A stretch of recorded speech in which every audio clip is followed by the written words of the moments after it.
छत्तीसगढ़ में शुक्रवार से शुरू हुई भारत स्काउट्स एंड गाइड्स की नेशनल रोवर रेंजर जम्बूरी अब आयोजन नहीं, सियासी संग्राम बन चुकी है। एक तरफ भाजपा सांसद बृजमोहन अग्रवाल तो दूसरी तरफ भारत स्काउट एंड गाइड का राष्ट्रीय संगठन। सवाल सिर्फ इतना, असली अध्यक्ष कौन? बृजमोहन अग्रवाल खुद को स्काउट एंड गाइड का निर्वाचित अध्यक्ष बताते रहे हैं। दावा 5 साल के लिए निर्वाचित अध्यक्ष का, लेकिन अब इस दावे पर राष्ट्रीय स्तर से सीधा झटका लगा है। स्काउट एवं गाइड के राष्ट्रीय अध्यक्ष अनिल जैन ने साफ कहा है कि निर्वाचित अध्यक्ष जैसी कोई व्यवस्था नहीं है। 5 साल अध्यक्ष रहने का कोई प्रावधान भी नहीं है। अपनी समिति से चुनाव कराना अमान्य है। अनिल जैन आगे कहते हैं कि पदेन अध्यक्ष बनने के बाद बृजमोहन अग्रवाल ने खुद ही अपनी परिषद से अपना चुनाव करा लिया। उस चुनाव में नेशनल स्काउट की टीम मौजूद नहीं थी। ऐसे में चुनाव वैध कैसे होगा? अनिल जैन आगे कहते हैं कि संविधान में पदेन अध्यक्ष का प्रावधान है। जिसे सरकार नॉमिनेट करती है वही अध्यक्ष होता है। चुनाव नेशनल ऑब्जर्वर के बगैर हुआ है तो उस चुनाव को वैध नहीं कहा जा सकता। अनिल जैन ने साफ कहा कि सरकार ने जिसे नॉमिनेट किया वही अध्यक्ष होगा, यानी बृजमोहन अग्रवाल का दावा सीधे सीधे राष्ट्रीय संगठन की तरफ से खारिज कर दिया गया है। इस पूरे मामले में छत्तीसगढ़ में लंबे समय तक भारत स्काउट्स एंड गाइड्स के आयुक्त और अध्यक्ष रह चुके पूर्व मंत्री सत्यनारायण शर्मा ने द लेंस से कहा कि ऐसे आयोजनों को राजनीति से दूर रखना चाहिए। सुनिए क्या कह रहे हैं सत्यनारायण शर्मा जी।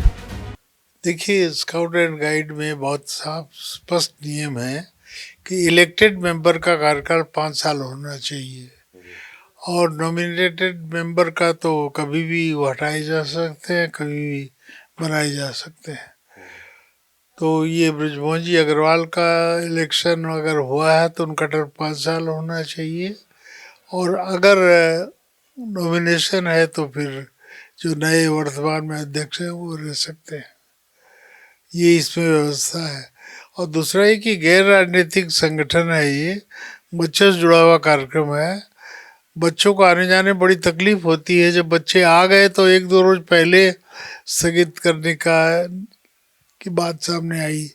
तो ये मेरा मानना है कि स्काउट गाइड में इस पर राजनीति नहीं होनी चाहिए।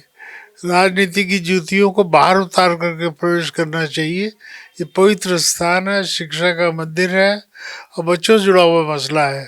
इसमें बच्चों पर क्या असर होगा इन बातों का, इस पर भी नज़र रखनी चाहिए।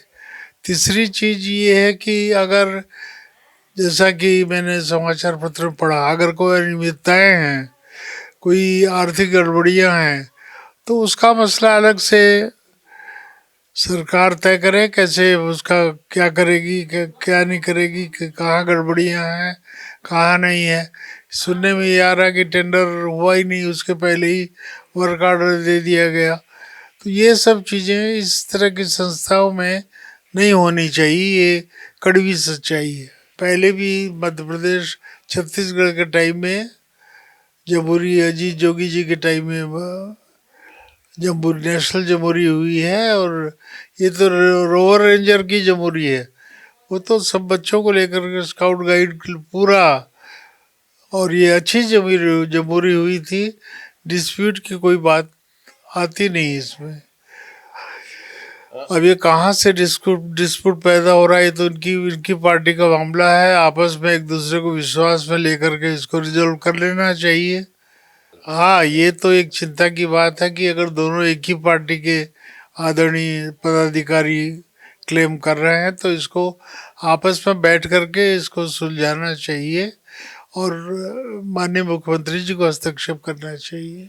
देखिए, स्काउट गाइड में डिसिप्लिन तो ज़रूरी है और वित्तीय अनुशासन भी ज़रूरी है। चूँकि संस्था है, संस्था में काम करने का तौर तरीका पारदर्शी होना चाहिए, साफ सुथरा होना चाहिए। तो ये बात तो सही है, लेकिन आजकल के लोग किस ढंग से क्या बात सोचते हैं मैं कुछ कह नहीं सकता। कि अंदरूनी क्या बात है मैं कहना भी नहीं चाहता। उनकी पार्टी का मामला है। आपस में बैठ कर के एक दूसरे को कॉन्फिडेंस पे लेकर के इसको रिजोल्व करना चाहिए। ये तो मैंने पहले ही कहा कि राजनीति की जूतियों को बाहर उतार करके इस पवित्र मंदिर में प्रवेश करना चाहिए। तो राजनीति तो आनी ही नहीं चाहिए इसमें। बच्चों का मामला है, लीडर से कोई मतलब भी नहीं है इसका। ये है कि राज्य सरकारें इसमें इनवाइट करती हैं नेशनल हेडक्वार्टर को जमुरी करने के लिए उनका प्रस्ताव आता है और एक्सपेंडिचर राज्य सरकार ही करता है। ये राष्ट्रीय संगठन कुछ करता नहीं, केवल डायरेक्शन देता है और उनकी मदद करता है स्टेट की। लेकिन जो फॉर्मेलिटीज हैं, टेंडर बुलाना, ये काम करना, है तो स्टेट उसका काम है। या तो एजुकेशन डिपार्टमेंट करे या फिर छत्तीसगढ़ स्काउट गाइड करे, वहाँ से कोई लेना देना नहीं इसका। स्काउट एंड गाइड एक गैर राजनीतिक संगठन है, लेकिन सवाल उठ रहा है कि क्या इसे राजनीतिक कब्जे की कोशिश का मैदान बनाया जा रहा है। जम्बूरी का विवाद अब कुर्सी का नहीं, संवैधानिक वैधता बनाम राजनीतिक दबाव की लड़ाई बन गया है। अब देखना यह है छत्तीसगढ़ परिषद के अध्यक्ष को लेकर स्कूल शिक्षा मंत्री गजेंद्र यादव और सांसद बृजमोहन अग्रवाल के बीच लड़ाई में सरकार का फैसला भारी पड़ेगा या बृजमोहन अग्रवाल का दावा। द लेंस के लिए दानिश अनवर की रिपोर्ट।